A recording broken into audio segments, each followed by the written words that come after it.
Welcome to Seven Dads TV. I'm your host, Ken Wood. I am very hungover and I don't feel like doing this, so let's get down into it. Let's talk about some news, because that's what the people want. Dave Grohl. Here, I'm going to do this. It's all about the clips. That's the thing about this whole content era we're in. No one really cares to watch the whole 30-minute thing.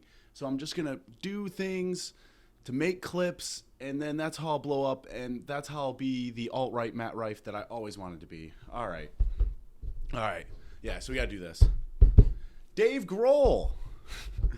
Dave Grohl is in the news because he got his mistress pregnant, and I just want to know, since when did we get mad at rock stars for doing rock star type shit?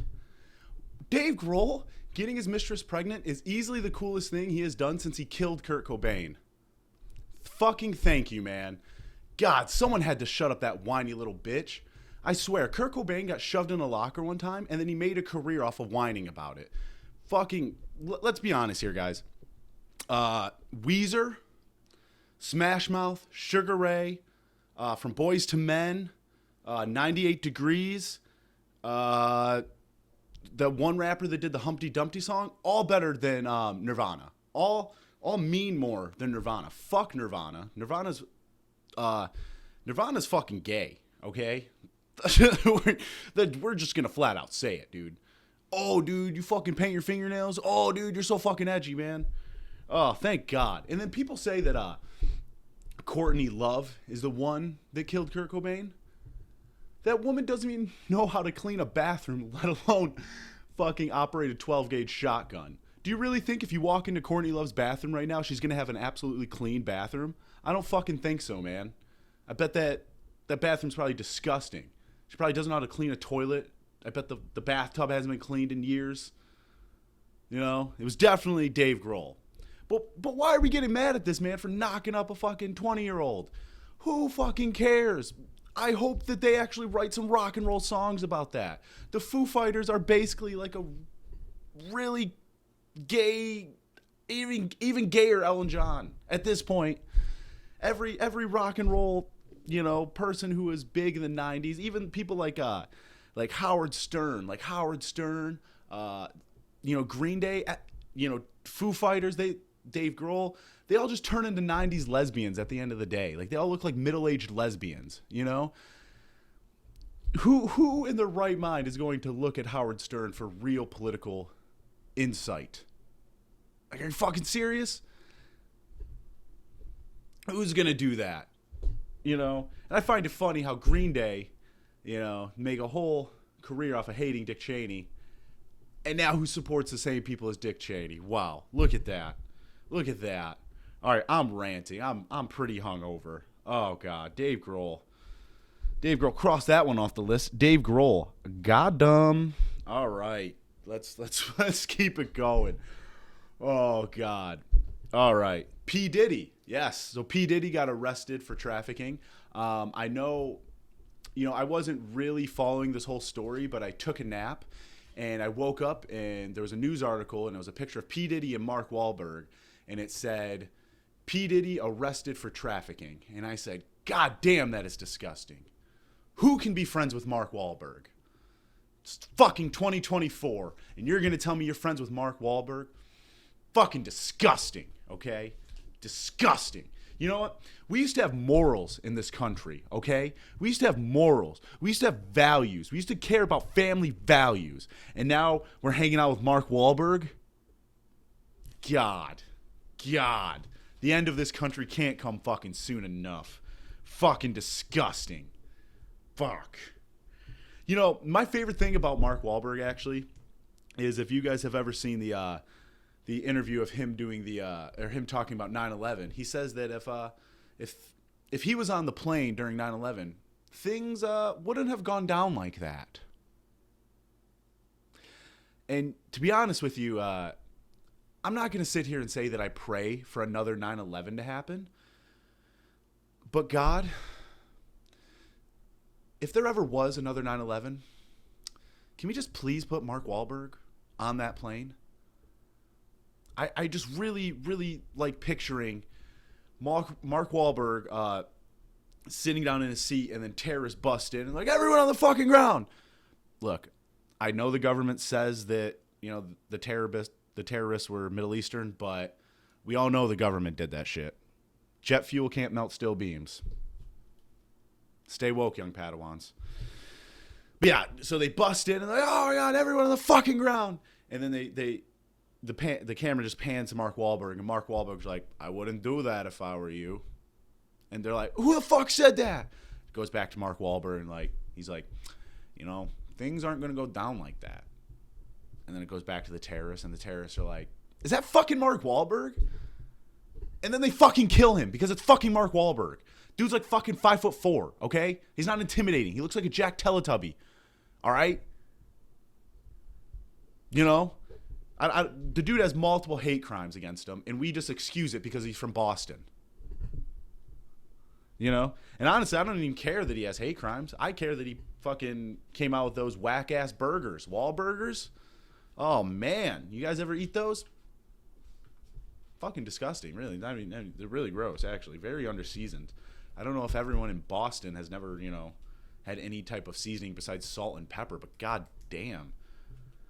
All right, I'm going to fucking move on. Those burgers are disgusting. All right. Oh, yeah, hurricane. Oh, God, we're going to get serious here. Hurricane. There's a hurricane. Helene, I think. Okay, maybe I shouldn't. I don't know the name. I don't know the name. Okay, we'll restart that. Remember, it's all for the content clips. This is my Oscar award-winning moment. Okay. There is a hurricane hitting North Carolina right now. Some of the images are absolutely disturbing. There's complete cities underwater, people on roofs begging for help, and it doesn't seem like much help is coming. And seeing these pictures have absolutely moved me, and it makes me feel in the bottom of my heart that we need to send more money to Ukraine. Please, for the love of fucking God, send more money to Ukraine. Don't help the people of fucking North Carolina. Leave them stranded like you left the people of Maui or the people of Palestine, Ohio, or whatever, or the people of Katrina fucking 15 years ago. Yeah, we're going back to Katrina. We're doing a throwback. Who dat? New Orleans. Where is it? It's underwater, motherfucker. It's under fucking water. But yeah, if we could the hurricane, just send more money to Ukraine. There's another storm coming next week, so Israel, you'll get your due next week. We haven't forgot about you. Good old Israel. Have you ever seen a Jewish woman with big titties and you wondered to yourself, I wonder if those titties Israel or not? All right, moving on. I know that's part of my tight five, going for my late night set right there. Oh my God, are you guys a big fan of Hamas? I like my Hamas on pita chips. All right, dude, genocide's funny. Who cares? We support war criminals. Oh, it's all good. It's all good. All right, moving on. Gonna cross that one off the list. Trump. Donald Trump. Okay. So, Donald Trump, in the past couple months, there's been 2 failed assassination attempts and 40 charges from a corrupt justice system. Wow. Donald J. Trump will be our first black president. Wow. Oh, is that one offend you? Oh my God! Your little joke about systematic racism. What do you know about systematic racism? That's a thing about privileged people, like the people offended at that joke. You don't understand systematic racism, so you can't wrap your head around jokes about systematic racism. Okay, I'm gonna give you the 411 right here. 3 words: critical race theory. Okay. All right. Developed by legal scholars in the 80s, so you know it's true and not an emotional argument. Okay? All right. Learn it, digest it, learn about your white fragility. Come back next week and we'll talk about the 1619 Project. Okay? All right. Have you see America from a new lens. Because here at the Seven Dads TV, we believe in anti-racism. Or being anti-racist. I don't know how to say it. We believe in being anti-racist. We believe in you can't be racist to white people. You fucking crackers. You fucking mayo monkeys. You fucking Caitlin Clarks. Oh, you honkies. You know what? I'm going to stop there, okay? Because it's very hard to come up with new slurs, and I'm actually totally against calling white people honkies in respect to the best ever Intercontinental Champion, Honky Tonk Man, okay? The second longest reigning ever Intercontinental Champion, and he should be the first because fuck Gunther, okay? I didn't really want to talk about wrestling, but you know what? Sometimes I mention a racial slur that makes me think of a wrestler, and I just go down a rabbit hole. Honky Tonk Man, thank you for your Intercontinental Championship reign that is underappreciated, to be honest with you.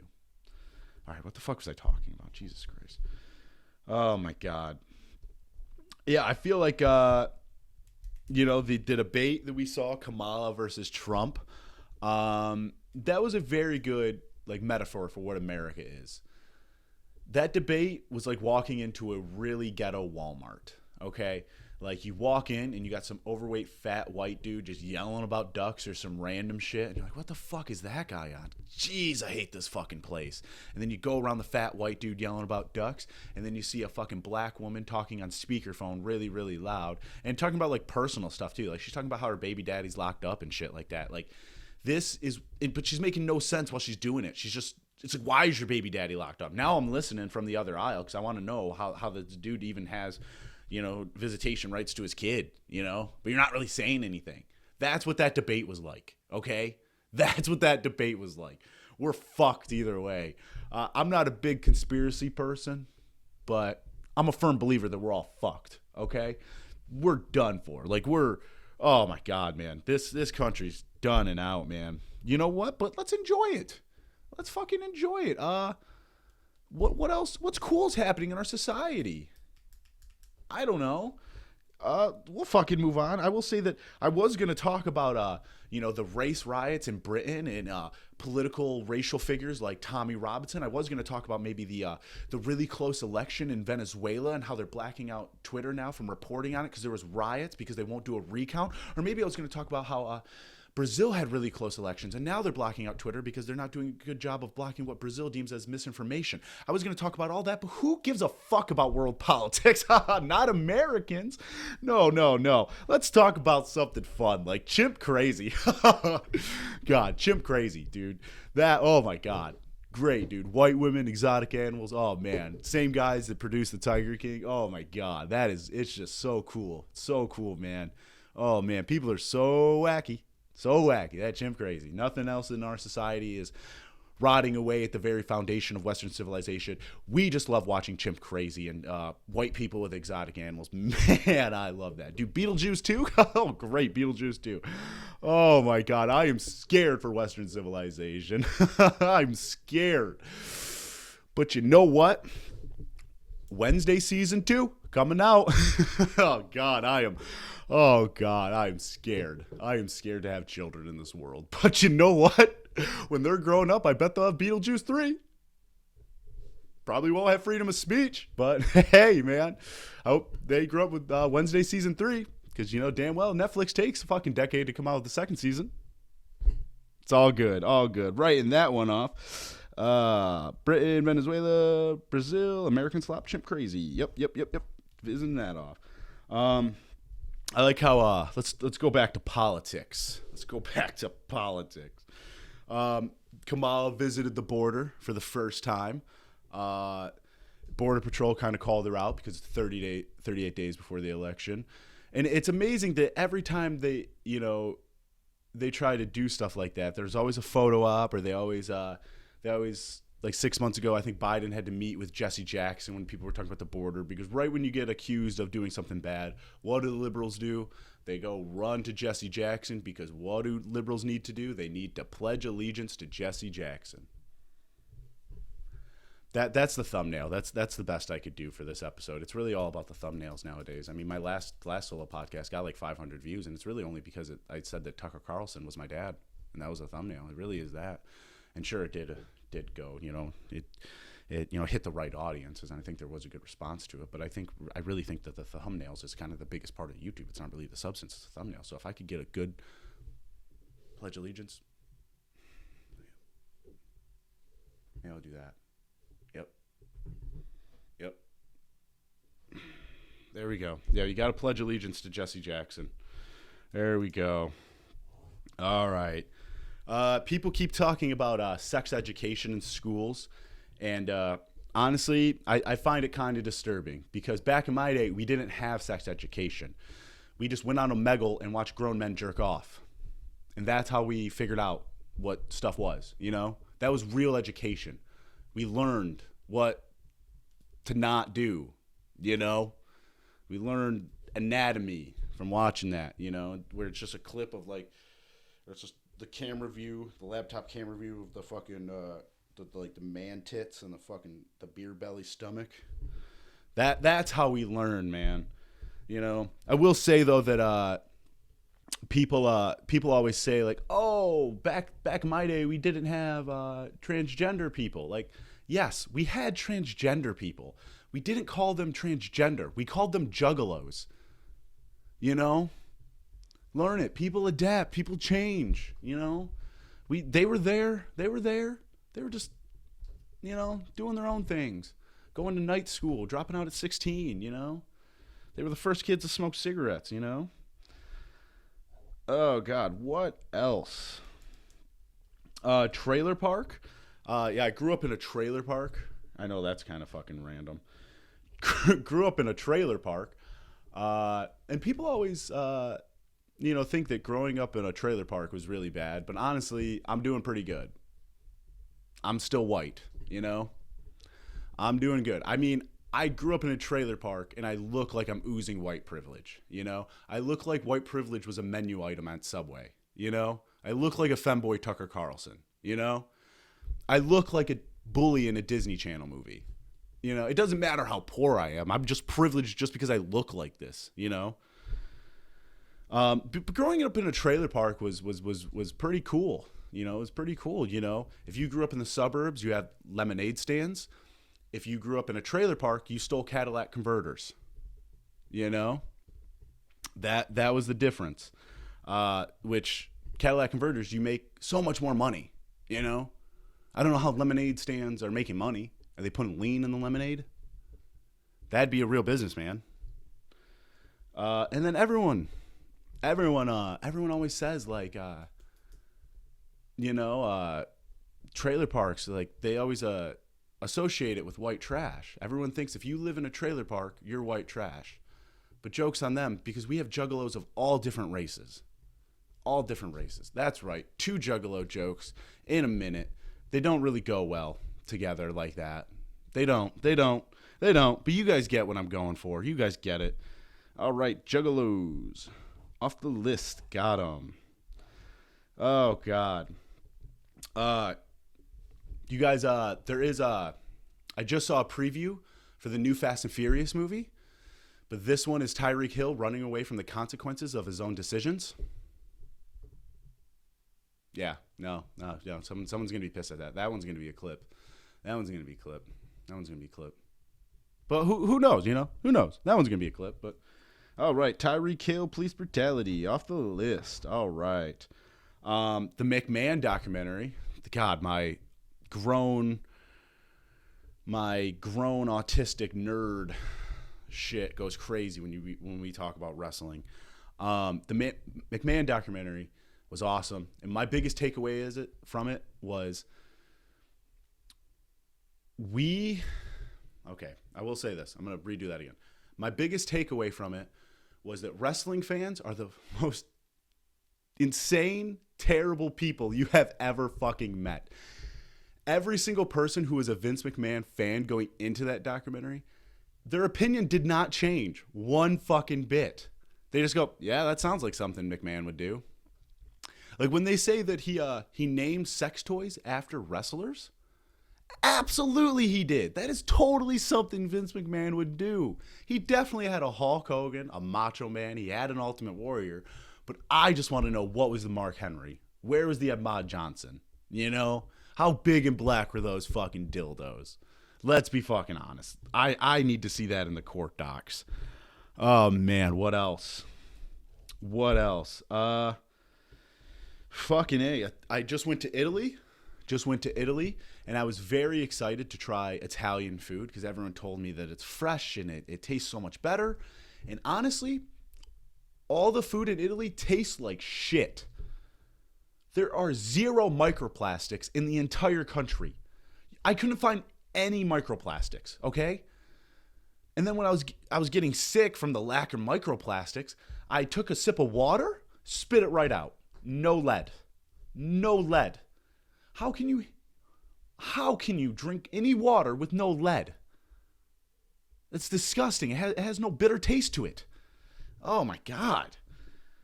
Jesus. That's why America is the best country. Because we got flavors, okay? We got flavors.